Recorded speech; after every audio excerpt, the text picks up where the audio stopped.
অল্প খরচে সবচেয়ে মজার নাস্তা রেসিপিটা আজকে আপনাদের সাথে শেয়ার করব। আসসালামু আলাইকুম, কেমন আছেন সবাই?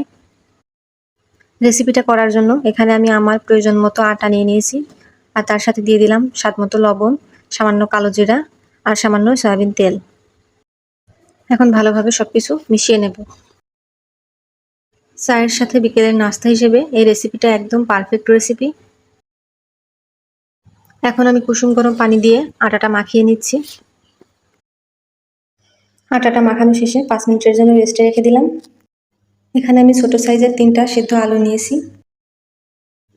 আলুগুলো আমি গ্রেট করে নিচ্ছি, তাহলে আর ভিতরে দানা থাকবে না, একদম মিহি হবে। এখন এই আলুর মধ্যে আমি দিয়ে দিচ্ছি বড় সাইজের একটা পেঁয়াজ কুচি, কাঁচামরিচ কুচি আর ধনেপাতা কুচি। সাথে দিয়ে দিচ্ছি স্বাদ মতো লবণ।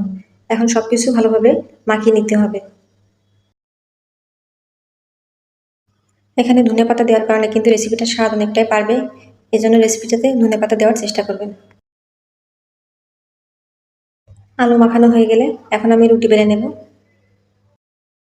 আমি এখানে বড় করে একটা রুটি বেলে নিচ্ছি। রুটিটা খুব পাতলাও হবে না, আবার মোটাও হবে না। আলু মাখাটা এখন আমি রুটির উপরে দিয়ে দিচ্ছি।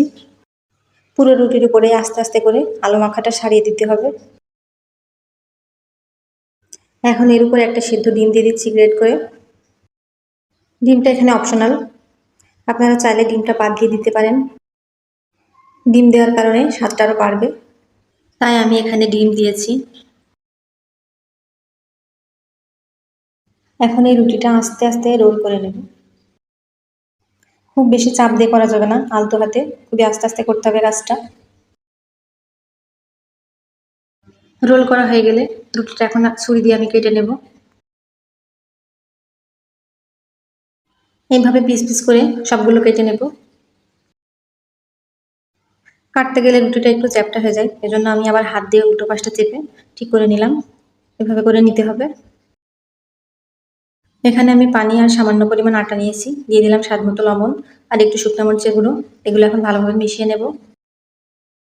এখন চুলায় একটা প্যান বসিয়ে দিয়েছি।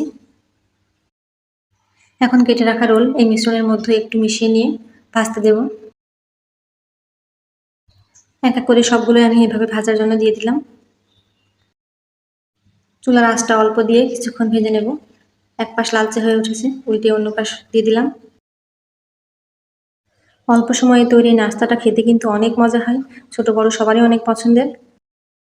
রেসিপিটা আপনাদের কেমন লেগেছে কমেন্টে আমাকে জানাবেন, শেয়ার করে অন্যকে দেখার সুযোগ করে দেবেন। সবগুলো ভাজা হয়ে গেছে, এখন আমি উঠিয়ে নিচ্ছি। এই নাস্তাটা দেখতে যেমন সুন্দর, খেতেও তেমনি অসম্ভব